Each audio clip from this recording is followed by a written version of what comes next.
아니, 노래 몇 개 아시는 거 시작해요? 네.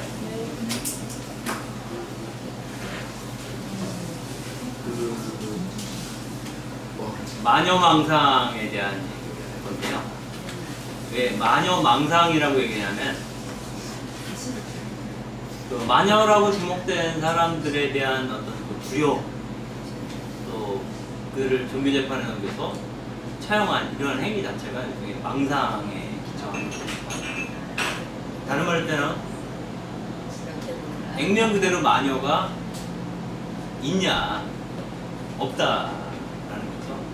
그리고 나중에 얘기를 하겠지만 주로 마녀 망상에 의해서 사용된 여성들의 대부분이 한 2만 명 정도 사용이 되는데 대부분 가난한 농촌 여성들, 대부분 일부 도시의 그 명망가 부유한 그런 여성들이 있긴 했으나 대체로 시골의 그 가난한 늙은 농부인 아니 늙은 여성들이 주로 였다는 거죠.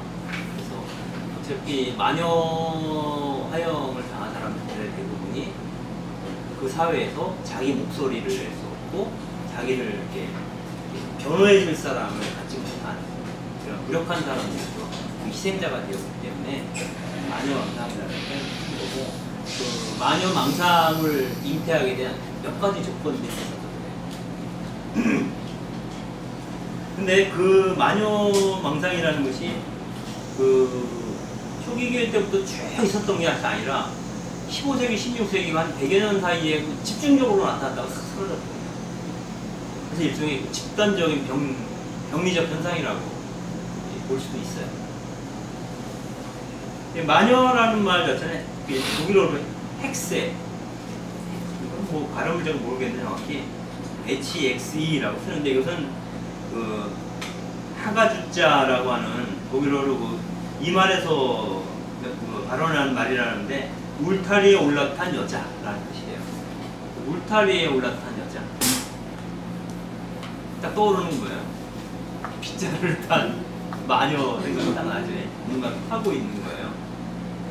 그 글이 빗자루가 될 수도 있고 때로는 악마가 될 수도 있고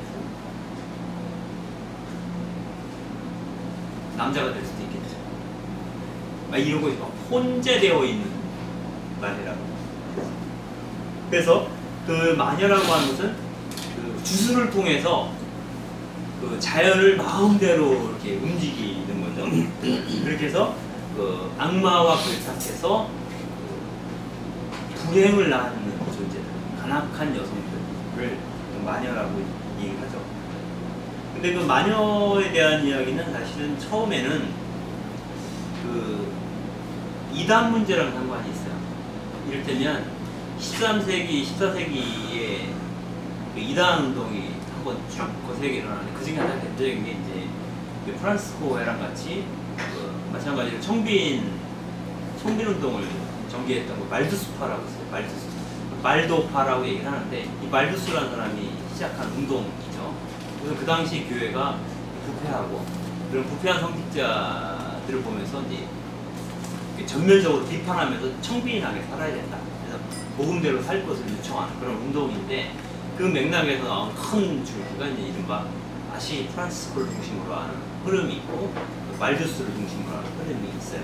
근데 전에 말씀드렸듯이 프란시스코는 교회를 비판하지 않고 자기가 청빈을 산 거예요. 그래서 교회로부터 인준을 받은 거예요. 그런데 말두스는 교회 개혁을 요구합니다. 그래서 이단으로 몰려서 박해를 받게 되죠.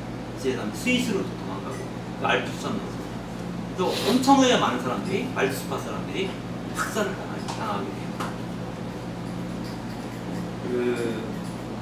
그래서 그 발두스파라든 이런 그런 그 이단들을 처형하는 과정에서 중요한 역할을 하는 것이 이른바 종교재판소라고 볼 수가 있어요.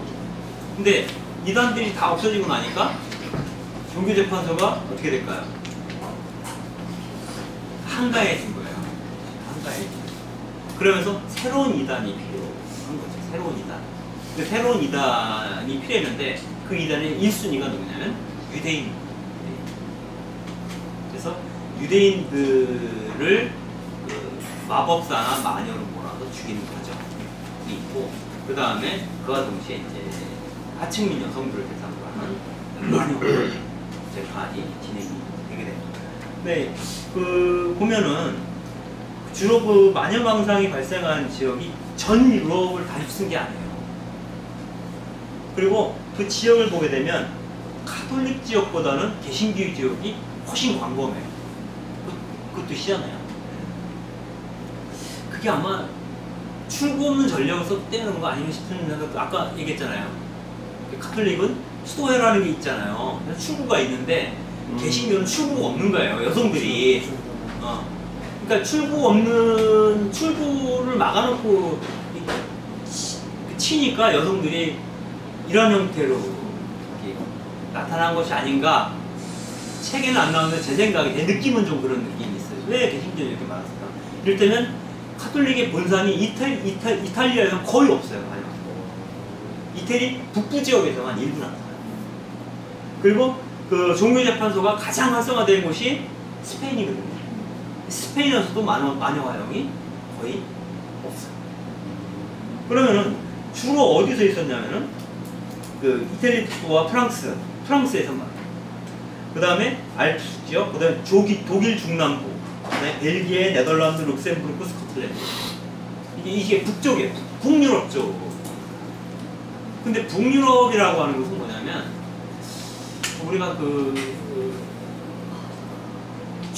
비교적 좀 추운 지방이고 안개가 많고, 그러니까 이 남유럽, 이태리라든지 남쪽은 뭐냐면 지중해를 끼고 있잖아요. 그러니까 햇빛이 찬란하고 밝고 물산이 풍부하고 이런 곳이에요. 북쪽으로 가면 안개가 많이 끼고 늘 비가 오고 침엽수가 빽빽히 들어차 있는, 약간의 그런 것에서 많이 발생하는 것 중에 하나가 전설이에요. 그 전설이 뭐냐면 마법사들이 나오는 전설 있잖아요. 가지고 그 야행성 마녀라고 해서 밤만 되면 짐승으로 바뀌어서 호 하고 우는 거 있잖아요. 그리고 빗자루 타고 다니면서 그 아기들을 잡아서 먹는 거예요. 그런 야행성 마녀에 대한 그 악마 신화 이런 것들이 많이 발전한 곳이기도 하고, 그리스도교 신앙이 가장 뒤늦게 전파된 곳이기도 해요. 우리가 그리스도교 신앙이라고 한다면 뭐예요? 주로 예수님이 그 이스라엘 사람이죠. 이스라엘 위쪽에 희귀하고 그 위쪽으로 올라가서 좌회전하면 그 소아시아, 터키죠. 터키에서 아래쪽으로 내려온 불가리아, 그리스예요. 그리스로 해서 로마로 간다고요. 이태리 쪽으로. 그리고 프랑스로 해서 북쪽으로 올라가는 거잖아요. 그리스도 신앙이라는 게. 네? 그러다 보니까 그리스도교 전통이 사실은 좀 취약한 곳이기도 해요. 그래서 거기서는 어떻게 보면 좀 더 많이 민간 신앙하고 그리스도 신앙이 막 뒤섞여 있는. 그래서 이 마녀에 대한 생각이나 마법사에 대한 생각이나 악마에 대한 생각은 사실은 이교도적인 것이라고 볼 수가 있습니다. 지역의 민담이나 신화에 기초하는 것인데 이런 것들이 사실상 엄격하게 적용되지 않고 뒤엉켜 있어요. 근데 이러한 현상이 중남미도 마찬가지입니다. 중남미도 전체가 다 뭐 90% 이상이 카톨릭이다 어쩌고 얘기하지만 실제로 그리스도 신앙을 제대로 이해하고 있는 사람은 많이 없어요. 대부분 다 민간 신앙하고 그리스도 신앙이 결합되어 있어요. 중남미 같은 경우. 아마 그러지 않았을까라는 생각이 들어요. 그리고 일단 마녀로 확인이 된 사람들은 다 이제 화형에 처해 있고 나중에는 이제 교수형에 처하기도 했는데, 막판에 가서는 그런 얘기를 해요. 만약에 조교 재판이라는 게 없었다면 마녀도 없었을 것이다. 이런 얘기를 해요. 근데 마녀는 어떻게 해서 마녀가 되느냐라고, 마녀가 어떤 사람들이냐라고 보면은, 마녀는 기본적으로 하느님을 버리고 악마와 결혼한 존재야. 하느님을 버리고 악마와 결혼했으면 이단인 거예요. 네? 악마 결혼하는데 결혼하는 방법이 동침을 하는 거야, 악마랑. 그것도 여러 차례에 걸쳐서 동침을 하면서 혼인 계약을 맺는 거죠. 그래서 악마가 계약에 봉인을 하고 나면 악마에게서 힘을 빌려서 그 마을에 흉작을 낳게 하거나 그 남성들이 성불구가 되게 만든다거나 여성들의 불임을 낳거나 짐승들이 막 괴사한다거나 그 다음에 강물이 오염된다거나 뭐 이런 것들을 통해서 사람들에게 불행을 주는 존재다. 이게 이제 악마라고 하는 거예요. 근데 이런 악마들에 대한 혹은 뭐 마녀들에 대한 이런 생각들을 신학적으로 받아들인 사람 중에 하나가 토마스. 이런 분하고는 너무 훌륭한 사람들 항상 듣던 사람들의 얘기가 나쁜 쪽에서도 계속 나와요. 그래가지고 약간 고통스러운 게 있어요. 이 아퀴나스가 신학대전을 쓰면서 전면적으로 마녀에 대한 얘기를 하거나 악마에 대한 얘기를 한 건 아니에요. 아주 부분적으로 얘기를 했을 뿐이지만 부분적으로 얘기했어도 실제로 그러한 얘기를 공적으로 한 경우가 신학대전 가운데 별로 없었기 때문에 일종의 제도권 안으로 악마와 계약을 맺은 마녀에 대한 이야기가 제도권 신학 안으로 들어오게 됐다라는 얘기를 갖게 돼요. 그리고 이 마녀 망상이 만들어지는데 가장 결정적인 영향을 주었던 실행자 중에 한 사람이 남독일과 라인란드의 종교재판관이었던 하인리 인스티토리스라는 신부와 야콥 스프랭어라는 신부예요. 이 사람이 마녀의 망치, 마녀들을 내려치는 망치라는 뜻이죠. 그 책을 1487년에 쓰게 되는데 이게 대대적인 베스트셀러가 되죠. 여기서는 마녀는 어떤 사람인지, 그리고 마녀가 어떤 짓을 했는지, 마녀를 처벌하기 위해서 어떤 과정을 밟아야 되는지, 법적인 과정을 밟아야 되는지 이런 건데 어떤 안내서와 같은 역할을 하게 되죠. 근데 이 사람들이 이 책을 내기 3년 전이죠. 1484년도에 이노켄티우스 8세라는 교황이 이노켄티우스 8세 교황이 마녀교서를 발표하게 됩니다. 이 마녀교서라는 것은 금인칙서라고도 얘기를 하고 있는데 아까 말한 하인리 인스티토리스와 야콥 스프랭어에게 종교재판에 대한 전권을 부여하는 교서예요. 그래서 이들이 그 마녀들을 색출하고 벌 줄 수 있도록 하는데 누구도 방해를 해서는 안 된다라는 얘기를 하게 되고 이 두 사람이 마녀망치라는 책을 몇 년 후에 쓰게 되면서 그 서문에 이제 그 칙서를 딱 달아요. 그러면서 이제 어떻게 보면 마녀 재판이 중식화됐다라고 볼 수가 있는 거죠. 이때 교황이 발표한 칙서를 보게 되면 어떤 내용이 나오냐면 그냥 읽어볼게요. 최근 우리 교회는 참으로 가슴 아픈 이야기가 들려옵니다. 마인츠, 쾰른, 트레브, 짤츠부르크, 브레멘 등 북독일 지역 교구들에서 다른 지방이나 도시에서와 마찬가지로 남녀 할 것 없이 자신의 구원을 잊어버리고 카톨릭 신앙에서 벗어나 목마와 음몽 마녀에게 자신을 의탁하는 신자들이 많아지고 있다는 것입니다. 지금 마녀들이 늘어나고 있다는 거겠죠. 주술과 마력, 푸닥거리나 미신적인 언동, 마술 따위로 여인들의 자손과 어린 짐승들이 땅의 기운과 포도밭의 열매들이 퇴잔해지고 사멸해 가고 있습니다. 라고 얘기를 합니다. 그래서 이거 보면은 마녀 색출에 앞장섰다라고 알려져 있는 로렌의 종교재판관인 니콜라 레미는 1595년부터 1616년까지 그러니까 10년 사이에 2000명에서 3000명의 마녀 혐의자들을 처형을 했다라고 얘기를 하고 있고요. 독일의 트리오 대주교는 1587년부터 1593년까지 그러니까 만 6년 정도에 걸쳐서 22개 마을에서 368명의 마녀를 화형에 처했다라고 얘기해요. 그리고 이때 이 신문 기록들이 다 남아있어요. 지금 다. 그래서 당시 교황청 종교재판소는 그 마녀로 지목된 여성들을 고문하는 고문기구를 생산하고 조달하느라고 너무나 바빴다. 그런 얘기입니다. 그래서 일단 저 사람 마녀 같아요 라고 밀고가 들어오면 은밀하게 그 사람을 소환해서 신문하고 신문하는 과정에서 자백을 받기 위해서 고문을 허용을 하죠. 그리고 고문을 통해서 자백을 받게 되면 결국은 화형에 처하게 되는데, 일단 밀고가 들어와서 신문에 들어가면 거의 100% 화형에 처해진다라고 봐요. 왜냐면 이렇게 얘기해도 마녀 혐의를 받고 저렇게 얘기해도 마녀 혐의를 받게 되는 상황이 마녀일 거다라고 확진하고, 그러니까 확신을 갖고 시작을 하는 신문이었기 때문에 그래요.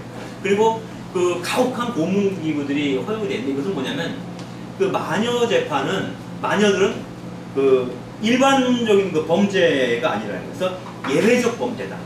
그래서 고문이 허용됐다. 예외적 범죄라는 것은 무슨 범죄라는 거예요? 이단에 준하는 범죄다. 이단. 그래서 이 당시에도 법적으로 아무나 막 고문하면 안 되는 거죠. 근데 마녀 재판에서는 그게 가능했다는 거예요. 그래서 처음에는 종교재판에서 주로 마녀들을 신문을 했는데, 나중에는 그것이 그 국가사법당국으로 넘어가요. 그 국가적 차원에서 마녀를 색출하고 신문하고 처형을 하게 됩니다. 그 대표적인 게 이제 1532년에 그 황제인 카를 5세가 그 새로운 소송법을 반포하면서 마녀 재판을 시행할 수 있는 법적인 조건을 완전히 갖추게 되었다라는 겁니다.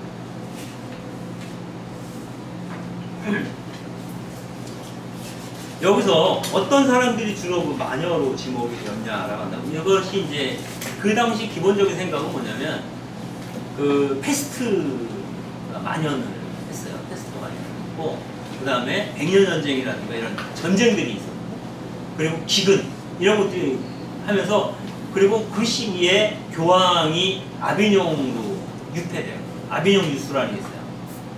그래가지고 그 교회 자체도 막 이렇게 불안한 상태. 그러니까 모든 전체 사회적 분위기가 이제 심리적으로 사람들이 불안하고 이제 살기 어려운 상황. 네. 그리고 그 경제적으로도 굉장히 어려운 상황에서 이제 여러 가지 이야기들이, 이런 어떤 그런 망상들이 그런 것의 영향으로 더 확산된 것이 아니냐, 이런 그 얘기들을 하는 학자들도 있어요. 그런데 대체로 그 마녀로 지목된 사람들은 하층민 여성들이었는데, 어떤 사람들이 그 마녀로 지목된 마을에 특별하진 않지만 어떤 그 소문들이 도는 거야. 그러니까 예를 들면 누구네 집 여인네가 어느 날 보니까 한밤중에 숲속에서 나오던데? 혐의자가 되는 거야. 왜 숲속에서 나오는 게 혐의자가 되냐면, 그 마녀들이 모여서 분무를 추는 마녀들의 집회를 하는 곳이 숲속이기도 하거니와, 숲속이라고 하는 것은 그 당시까지만 해도 보통 사람들은 특히 야밤에는 못 들어가는 거고요, 낮에도 들어가기를 꺼렸던 곳이에요. 여러분들도 혹시 로빈 훗 영화 기억나시죠? 산적들이 어디 살아요? 숲에 살아요. 근데 그 정규 부분이 숲을 완전히 장악을 못해요. 그죠? 숲은 신비하다고 얘기하면 신비한 곳이고, 인간이 아직 통제할 수 없는 통제 범위에 박혀 있는 공간이 숲이에요. 그러니까 숲에서 나오는 거 이상하다고 있죠. 그리고 그 아까 그 유대인들이 전적으로 뭐 얘기를 했는데, 이들이 행하는 그 비밀 집회, 그러니까 마녀들의 집회 이름이 사바스예요. 사바스는 이제 유태인들이 지켰던 안식일을 사바스라고 하거든요. 즉 금요일 일몰부터 토요일 일몰까지 시간을 사바스라고 하는데, 마녀들의 집회를 사바스라고 했어요. 그러니까 유대인하고 직접 관련은 없지만 유대인에 대한 그 어떤 그런 그 혐오, 이런 것들이 이제 마녀들에 대한 그 혐오, 이것과 연결되어 있는 언어다라고 볼 수가 있겠죠. 그리고 막 그 뭐 물꽃 때문이든 뭐든, 물꽃 트는 문제 때문에 뭐 동네에서 이제 그 아낙네들끼리 막 싸움을 하다가 예의 악마나 물어가라 이런 얘기를 할 수도 있잖아요. 화가 나면. 예? 그런데 그 다음날 그 집에서 양 한 마리가 죽었어. 상대방 집에서. 그러면 저 여자가 주술을 걸어서 양을 죽였다는 거죠. 그리고 악마나 뭐라고 확실하게 증언, 물증, 그러니까 언어적인 증거가 있는 거잖아요. 그러면 이제 마녀로 증거가 있습니다. 그 다음에 평소에 얄밉게 봤던 사람을 밀고 갈 수도 있어요. 어떤 트집을 잡아서. 그래서 주로 아이들이나 여성들이 밀고를 많이 했다는데, 주로 어떤 여성들이 많이 마녀로 지목이 됐냐면 평소에 그 마을에서 인심을 얻지 못한 사람. 그러니까 일이 거칠어서 말할 때마다 막 쌍욕이 나오거나 이런 사람들 동네에서 다 싫어하잖아. 아니면 막 이렇게 구질구질하게 하게, 그러니까 구질구질해서 쟤만 보면 밥맛이 떨어져, 이런 사람들을 전부 마녀로 걸 수 있는. 이럴 때는 이런 거죠. 그 예기치 못했던 어떤 사건이 터지면, 불행이 닥치면 그 원인이 있어야 되는 거예요. 설득력 있는. 이럴 때는 어떤 사람이 뭘 고치러 지붕 위에 올라갔어, 사다리를 타고. 근데 어떻게 잘못해서 떨어졌어, 사다리에서 추락해서 크게 다쳤거나 죽었어. 나는 조심해서 올라가는데 왜 내가 떨어졌지? 왜 우리 아버지가 떨어졌지? 누군가 주술을 본 거라는 거죠. 그럼 평소에 이 남편을 미워했던 사람이 마을에 있을 수도 있지 않을까? 그 인간이 주술을 걸었나 보다. 그럼 그 사람을 그리고 마법에 대해서 이렇게 얘기를 하니까 상대방이 땅바닥만 쳐다봐. 대꾸를 안 하고. 아니, 멍하니 하늘을 쳐다보고 있거나. 이러면은 마녀일 가능성이. 그리고 어느 날 성당에서 그 어떤 연인을 만나는데 묵주를 들고 있는데 묵주알이 깨져 있어. 깨진 묵주를 들고 있어. 아마 저거는 안 걸리는 게 없어. 걸리면 다 걸리. 그래서 주로 여성이 여성을 걸어서 마녀를 지목을 하는데, 일단 밀고가 들어가면 모든 정과정은 누가 해요? 남성들이에요. 재판부터 신문, 모든 처형까지 다 남성들의 인사처리로 진행이 되는 거죠. 근데 주로 이 당시에 마녀로 지목됐던 사람 중에서 많은 사람이 산파나 치료사나 유리사였다고 얘기해요. 산파는 뭐냐면 애를 낳는데 애가 죽어서 나왔어요. 사산이죠. 산파가 마녀다. 아니면 기형아가 나왔어요. 왜 기형아가 나오는지 납득할 수가 없잖아. 그리고 그 기형아를 낳거나 사산된 아이를 낳은 부모는 엄청 원망을 하게, 누군가 희생자가 필요한 거야. 희생자가 그 산파의 멱살을 잡고 네가 했지, 이렇게 되는 거예요. 그러면 그 산파가 마녀로 들어가게 되는데, 또 하나는 그 마녀들은 기본적으로 그 아기들을 악마에게 바치게 돼 있대요. 악마에게 바치는데, 그 신생아를 악마에게 바치는데 가장 좋은 위치에 있는 사람이 바로 산파라. 산파가 태어나기 전에 아니면 애를 받으면서 그 아이를 악마에게 축복할 수 있다. 악마의 축복을 받게 한다. 악마의 이름으로 너를 축복하노라. 이런 식으로 이제 주문을 외울 수 있다. 그래서 악마에게 그 아이들을 바친 거다. 이런 얘기까지 나오게 되는 거죠. 치료사 부분은 뭐냐면, 이 당시에 그 민간 치료사, 이 당시에 뭐 의술이 뭐 많이 발전하지 않았겠죠. 그래서 전문의가 있다 해도 무슨 이제 부자들이나 쓰는 거지. 일반인들은 그냥 그 민간 치료를 쓸 텐데, 민간 치료라는 게 이 여인들이 그 숲에 가서 약초를 캐야 돼요. 약초를 캐서 그거로다가 이렇게 끓여가지고 이제 약을 만드는 거잖아요. 민간 처방을 하는 건데, 숲에 들어가서 뭔가 약초를 끓여서 이렇게 하는 것 자체가 이제 마녀의 행위와 비슷한 거예요. 네? 그래서 이제 그리고 치료를 하는데, 치료를 하다가 중간에 사람이 잘못될 수가 있어요. 그럼 그 원인이 그 의료사고가 아니라 이 여자가 이제 마녀인 거죠. 그래서 어떤 주술을 먹어서 이 문제를 발생시켰다라고 보는 거죠. 그리고 요리사의 경우, 요리사라는 게 이제 우리가 생각해보면 그런 거 있어요. 마녀에 대한 그림들을 보면은 확 감아서에다가 뭐 메뚜기 알도 뭐 앞뒤를 너가 이런 이 그림이잖아요. 이게 음식하는 사람들이에요. 그래 그걸 먹고 죽는 사람들 그 사람들이 별로 사람이 나요. 아주 요리하는 주로 여성들과 상관이 있는 거다. 음식 맛이 없어. 자기 부인이 그러니까 부인을 마녀로 고발한 경우도 있고 자식이 어머니를 마녀로 고발하는 경우도 있어요. 그런데 보통의 경우는 남의 여자 평소에 그 동네에서 밉보였던 사람을 밀어내면 다른 사람들도 맞아 이렇게 되는 거잖아요. 나도 전에 봤는데 저 여자가 이러더라고. 나도 그래 이러면 이제 마녀가 되는 거예요.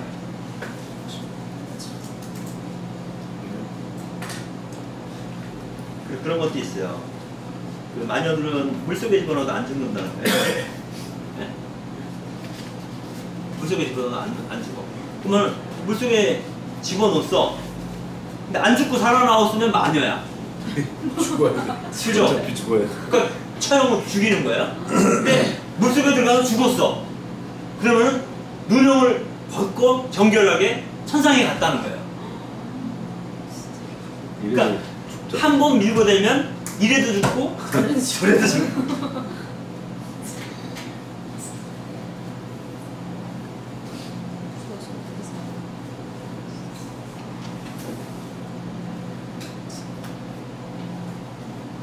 나중에 그 마지막 시간에 영화를 볼 텐데 그 마녀들을 어떻게 신문하고 어떻게 죽이는지 어떤 사람들이 마녀가 돼 이런 얘기들이 쭉 나와요.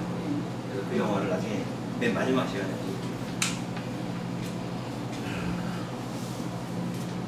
근데 이런 그 종교재판, 그 마녀 재판이 계속 가속화되고 확장될 수 있었던 것 중에 하나는 그 종교재판들이 갖고 있는 그 성적 도착도 영향을 미쳤을 거다 이렇게 보는 거예요. 여기서 그 독신 종교재판관이라는 게 이제 성을 악마화하고 있는 사람들이잖아요. 그래가지고 그 마녀들은 사탄의 종자인데, 사탄의 종자, 시종이라는 뜻이에요. 사탄의 시종으로서 여성들의 가장 어두운 부분을 이렇게 몸으로 체현한 자가 이른바 마녀다.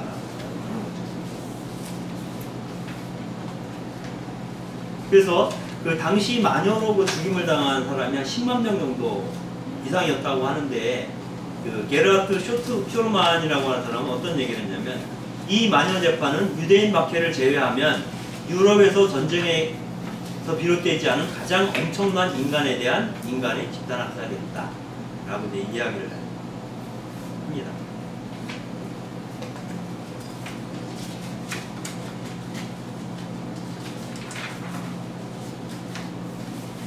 그래서 그 마녀 재판이라는 것은 기본적으로 뭐 이게 이번 강의가 참 어려운 게 이 성적인 얘기가 너무 많아가지고요. 여성은 성하고 다 직결했어요. 마녀와 영 마찬가지. 그래서 음몽마녀 뭐 이런 표현도 나오고 그러거든요. 그래가지고 악마와 동침한 여자가 이제 마녀가 되고 악마와 동침한 남자가 마법사가 되는 거잖아요. 그리고 그 아까 말했듯이 그 과부인 여성은 그 성욕이 그대로 있는데 해결할 방법이 없어. 그런데 그 악마가 젊은 남자로 나타나서 유혹을 한다는 거예요. 그래서 늙은 과부가 쉽게 그 악마에 현혹되어서 마녀가 된다. 이런 식이에요. 그래서 마녀들은 대부분 50세 이상, 60대. 그 당시 5, 60대면 지금으로 따지면 7, 80대는 되겠죠. 이런 여성들이 주로 마녀로 지금 그리고 주로 그 사회의 어떤 그래서 주변부에 있는 사람들이고, 그리고 그 가난한 사람들이고, 자기를 변호할 능력이 없는 사람들이 시대였다라고 보는 거죠. 그것도 약간 여성 혐오 같은 그런 게 있는 거예요. 그렇죠. 여성은 사실은 기본적으로 이제 잠재적 유혹자라고 보는데 그가 악마와 계약을 맺으면 실천적 유혹자. 근데요 실제로 나 이거 얼마 전에 들은 얘기인데 어떤 자매님하고 얘기를 하는데 그 사탄이 너무나 힘이 세다는 거야. 무슨 얘기인가 했더니 식복사를 했나봐요. 한동안 식복사를 했는데 그 사제관에 웬 여자가 들어온 거야. 신부님을 만나야 된다고. 그래가지고 내쫓으려고 그렇게 밀어붙였는데 끄떡도 안 하더라는 거야. 확실히 악마가 힘이 세다 그 얘기를 하는 거예요. 그 신부님이 들어와서 그 여자님이 억지로 이렇게 해서 내보내니까 신부님이 그래.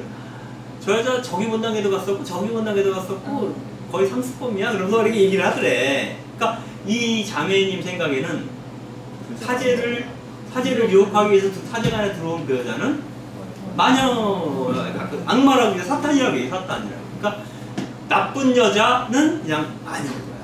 나쁜 여자. 우리가 말하는 저 여자 왜 저래? 혹시 마녀 아니야? 이렇게 되는 건데 우리는 그냥 농담이지만 이 사회에서는 마녀 아니야 그러면은 밀고를 하고 밀고를 하면 바로 이제 마녀로 죽는 거라고 봐야죠. 근데 도시에서는 많이 발생하지 않았다. 농촌 지역에서 주로 많이 발생해요. 여기까지 그냥 좀 했는데 어떻게 끝이 좀 애매모호한데 혹시 질문 있으면. 나쁜 남자 뭐. 네? 나쁜 남자 마법사들도 많이 죽었어요. 남자? 네, 남자 마녀라고 얘기하나? 아무튼 이런 분들도 많이 처형이 되게 되는데 초기에 많이 나타나요. 초기에 많이 나타나고 후기로 갈수록 여자한테 집중됐다 보니까 초기에 많이 나타나는 이유는 뭐냐면 이단 문제랑 상관이 있어요. 이단들은 남자 여자가 없거든요. 그죠? 그래서 이단과 마녀, 마법사 이게 서로 이렇게 믹스되어 있었다 초기에. 그러니까 마녀라는 게 기본적으로 이단이라고 하는 걸 전제로 깔고 하나님을 거부하고 악마와 결혼한 자, 악마와 계약을 이렇게. 여기 계몽주의에 의해서 근절됐다고 하셨잖아요. 그거 증거에 근거하지 않으면 사람을 그런 법률 기본적으로 쓰여서 계몽주의라는 게 환상과 신비의 영역을 이렇게 걷어내는 게 계몽주의잖아요. 미신은 미신으로 이렇게 낙인을 찍잖아요. 그래서 이게 실증적으로 검토되지 않고 확인되지 않은 사실에 대해서는 일단 부정하는 거. 그래서 확인된 사실을 중심으로 보는 거고 이게 계몽주의의 관점이죠. 그러다 보니까 마녀에 대한 환상이나 망상으로 보는 거죠. 그래서 이런 것들이 더 이상 교회 안에서 또 설득력을 못 갖게 되는 그런 거죠. 근데 종교개혁이라는 것이 어떤 여성에 대한 다른 시선을 갖게 해준 건 맞는데 아까 말한 생리학적인 차원에서 보지 않기 때문에 발전된 견해이긴 한데 실제로 그 나타난 현상은 어떤 의미에서는 여성들에 대해서 더 성차별적이게 나타납니다. 책에 왜 이걸 마녀를 넣었을까요? 잠깐. 종교하고 아주 밀접한 관계가 아니잖아요. 이단과 연관된 거는 그렇지만 그렇지 않다면 동네에서 말 이상하고 욕자라고 뭐 이런 할머니도 죽은 게 그게 종교하고 그리고 그게 뭐냐면은 이미 그것은 이제 개신교도 카톨릭도 그리스도교 세계잖아요. 그리스도교 세계 안에서 여성에 대한 혐오가 극적으로 나타나는 현상. 여성 혐오라기보다는 그 당시 시대적으로 중세시대 뭐 패스트 일어나고 하는 뭐 흉흉한 뭐 그러한 시대적인 어떤 근데 그 희생 타켓이 여성에게 집중됐으니까. 그러니까 그게 종교적인 이유로 간 거라기보다는 그게 이제 종교적인 이유라고 하는 마녀에 대한 이야기 자체가 이제 아까 말한 이단하고 동일시되었던 거고 그걸 추진해갔던 주세력 도미니코회를 중심으로 하는 종교인들이 집행을 했던 거잖아요. 그래서 그 교회가 여성에 대해서 어떻게 보고 있는가를 극적으로 보여주는 사례라고 볼 수가 있죠. 몇 명이 아니라 엄청나게 많은 10만 명 정도가 죽었다고 얘기를 하는데 그럼 이게 기간이 어느 정도 되는 거예요? 이게 보통 200년? 200년까지 안 가요. 사냥을 한 기간이 100년 100년 정도. 그럼 꽤 오래 갔죠. 근데 사실은 이러한 형태로 마녀로 해서 사용을 하진 않지만 근세까지도 여성들 같은 경우에 마녀로 지목받아서 그 동네에서 쫓겨나거나 파형을 시키진 않지만 그 다음에 몰매를 맞거나 아니면 집안에 갇히거나 병청 감옥에 갇히거나 근데 이런 형태로 나타나는 현상들은 계속되죠. 왜냐하면 여성에 대한 기본 시각이 바뀌지 않았기 때문에 여성은 아까 말씀드린 잠재적 능력자라고 하는 것이 지금까지 오는 거 아니에요? 사실은 지금도 안 바뀌지 않았나요? 요부라고 하지, 요부. 예. 마녀가 아니고 요부라고. 요부든 마녀든 간에 기본적으로 그것이 일부 여성에 대해서 얘기하는 게 아니라 모든 여성이 잠재적인 이단인 거죠. 그러니까 이건 뭐냐면 모든 여성이 사실은 기형이기 때문에 그렇다고 하는 것이 난 아직도 그렇게 잠재를 시키기 위해서는 교회에서 생각하고 있는 여성은 정상적인 인간으로 취급하지 않는 거죠. 그러니까 여성을 정상적인 인간으로 취급한다면 사실은 여성사제도 가능할 거고 그리고 교회 안에서 수녀의 위치와 사제의 위치가 지금 굉장히 종속적인 관계잖아요. 이런 부분에 대한 시정도 필요할 거죠. 그러니까 교회 안에서 대부분의 책임있는 직위는 남성들이 맡잖아요.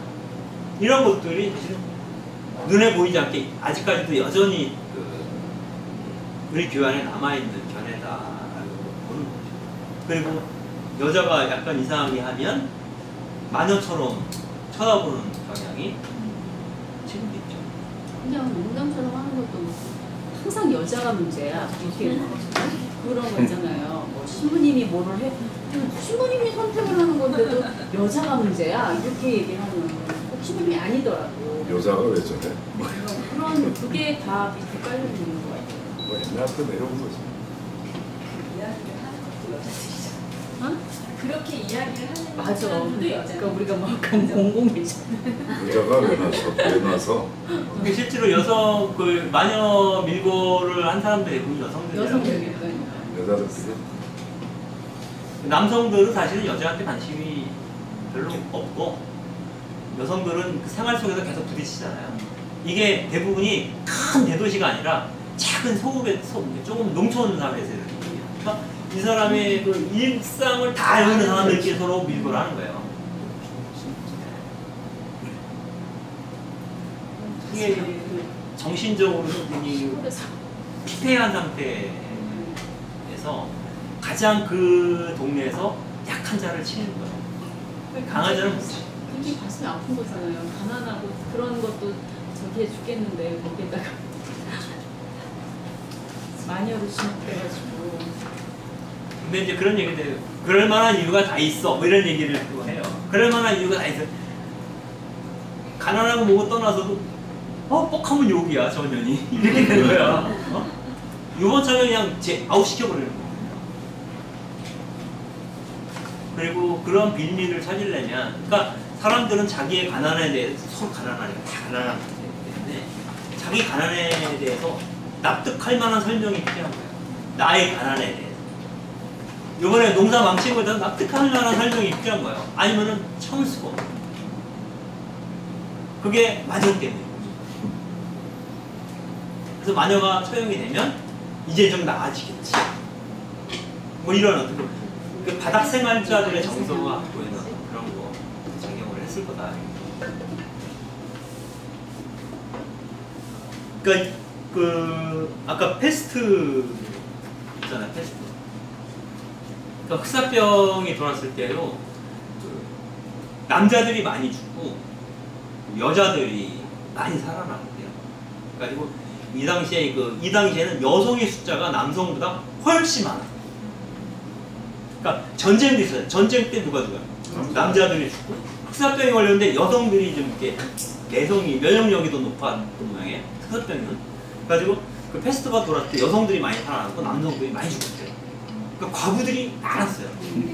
그러니까 과부들이 가난한 생활에 수단이 없기 때문에 그래서 가난한 여성들이 굉장히 많았고 어떻게든 연명하고자 하는 이런 것들 그 경쟁도 있겠죠.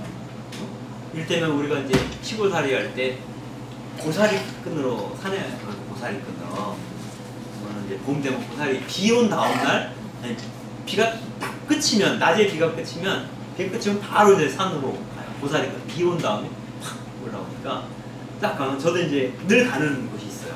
가던 곳이 있는데 이게 무덤이 있는 산중턱에 무덤이 있는 곳에 고사리가 진짜 많아요. 그래가지고 그걸 발견해가지고 비만 그치면 무조건 가는 거야. 가는데 딱 입구에 이만한 종이 다랑이 하나 있는 거야. 할머니가 오신 거야. 그 고사리 끈으로 가면 항상 만나는 할머니가 있어. 이 양반은 무스떡도 다 벗어서 지금 그거 나와. 그래가지고 번져 왔대 벌써. 딱 가면 벌써 이제 눈에 보이는 큰 것들 다 끊어간 상태가 내가 나 뒤쳐서 하는데 그 양반은 그냥 자기가 그대로 끊어서 뿌려 좀 더 부지런을 떨어서. 근데 내 입장에서는 괜히 화가 나는 거야. 그렇잖아요. 괜히 화가 나. 부하가 치미는 거야. 그냥 할머니에 대해서. 어? 할머니는 나 얼굴 쳐다보지도 않고요. 당신 일만 하고 딴 데도 이동하는데. 그러면 부하가 치면 고발할 수도 있겠죠. 저때 보니까 산에서 내려오던데 빗자루 하나 들고 내려오더라고. 뭐 이런 식으로 하는데 이를테면 그러니까 왜 그때 내가 그러냐면 고사리가 귀하고 저기 한 거잖아. 끊을 수 있는 것도 한정되어 있으니까 서로 여성들이 많은데 경쟁을 해서 생존해야 되는데 생존 경쟁하는 과정에서 많이 부딪혀요. 그래서 귀농을 해도 좀 이렇게 살만한 살만큼 사는 동네에 귀농을 하면 귀농자들이 편해. 어려우면 막 쌀도 갖다 주고 그래. 근데 내가 척박한 거 있잖아. 사는 건데 산악지대 강원도 그런 데 가서 귀농하면 각박혀. 인심도 각박해. 자기도 힘드니까. 그래서 귀농하면 힘들어 처음에. 그러니까 그런 것들하고도 많이 연관이 있지 않을까? 근데 여성이 여성에게 만연하고 지목을 했지만 여성이 여성에게 만연하고 지목하게 만든 요인은 남자들이 제일 커요. 네. 여자들은 잠재적인 마녀다라고 하는 그런 것들이 이미 깔려있는 상태고 또 아까 말한 주로 북쪽에서 많이 일어났다고 하잖아요. 민간신앙의 힘도 있고 이런 것들이 막 아무튼 사람은 자기 앞에 닥친 현실에 대해서 납득할 수 있는 이유를 찾게 되는 거고 그 이유를 가장 쉽게 찾을 수 있는 방법이 하나가 마녀. 옛날에 뭐든지 뭐 잘못되면 노면 때문이라고 했잖아요. 결국은 남 탓하는 노면 때문이라고. 그건 난 크게 안 다르다. 네, 여기까지. 네, 수고하셨습니다. 다음 주에는